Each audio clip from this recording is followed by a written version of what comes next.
यहाँ एक खुफिया रेड की तैयारी चल रही है। हर छोटी और बड़ी चीज का ख्याल रखना होगा। जिम्बाब्वे का ये पेट्रोलिंग फोर्स खुद को आकाशिंगा कहता है, जिसका मतलब स्थानीय शोना भाषा में वीर होता है।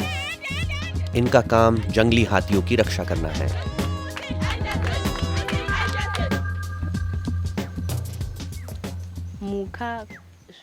जानवर बहुत महत्वपूर्ण हैं मेरे लिए निजी रूप से और पूरे समाज के लिए भी।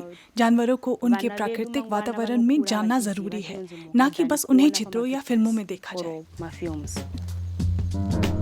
फॉरेस्ट रेंजर का काम खतरे से खाली नहीं है। आंकड़ों के अनुसार 2012 और 2018 के बीच 269 फॉरेस्ट रेंजरों की काम के दौरान मौत हुई है। आकाशिंगा दुनिया का सबसे पहला सशस्त्र गुट है जिसकी सभी सदस्य महिलाएं हैं। इसे 2.5 साल पहले बनाया गया था और इन रेंजर्स की कोशिशों का नतीजा है कि अब जाम्बेजी घाटी में हाथियों के शिकार में 80% कमी हुई है। आकाशिंगा ने 160 शिकारियों को गिरफ्तार भी किया है। कुछ शिकारी हमें आजमाना चाहते हैं, लेकिन जब वे सामने आते हैं तो हम साबित कर सकते हैं कि हम बहुत ताकतवर हैं। हम इस अवैध शिकार के तंत्र को साफ कर सकते हैं। जिस रेड की तैयारी हो रही थी उसका समय आ गया है। इस शिकारी के बारे में जानकारी आकाशिंगा को एक खबरी से मिली थी। आरोपी झाड़ियों में छिपकर रहता है, तो टीम को सावधानी से उसे ढूंढना होगा।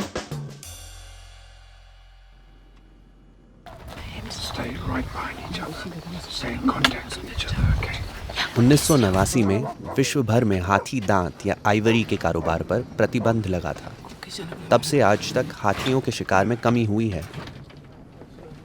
लेकिन आंकड़े बताते हैं कि आज भी हर साल कुछ 35,000 अफ्रीकी हाथियों का शिकार किया जाता है।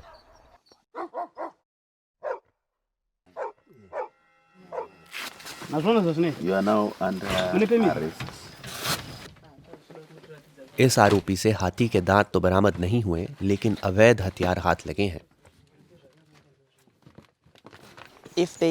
जब शिकारी देखेंगे कि परिणाम ऐसे होंगे तो वे शिकार नहीं करेंगे। इसलिए हमने उन शिकारियों को गिरफ्तार किया ताकि दूसरे लोग ऐसा ना करें। ये मेरी माँ है, इनके पास मेरा बच्चा है। आकाशिंगा रेंजर्स जानवरों की रखवाली तो करते ही हैं, साथ ही इस काम ने उन्हें जीवन को नए सिरे से जीने का मौका दिया है।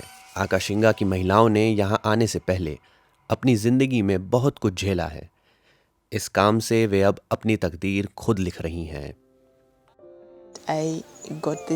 मैं अपनी माँ को वह सब कुछ देना चाहती हूँ जो उन्हें चाहिए, क्योंकि उन्होंने बहुत मुश्किलें देखी हैं।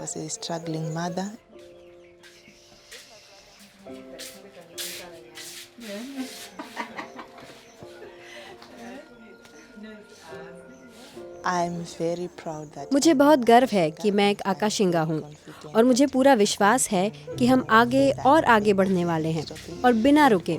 और यह भी कि लोग औरतों के जीवन की वास्तविकताओं को समझें। अब वे इतना तो समझते हैं कि हमारे पास पुरुषों जैसी शक्ति है।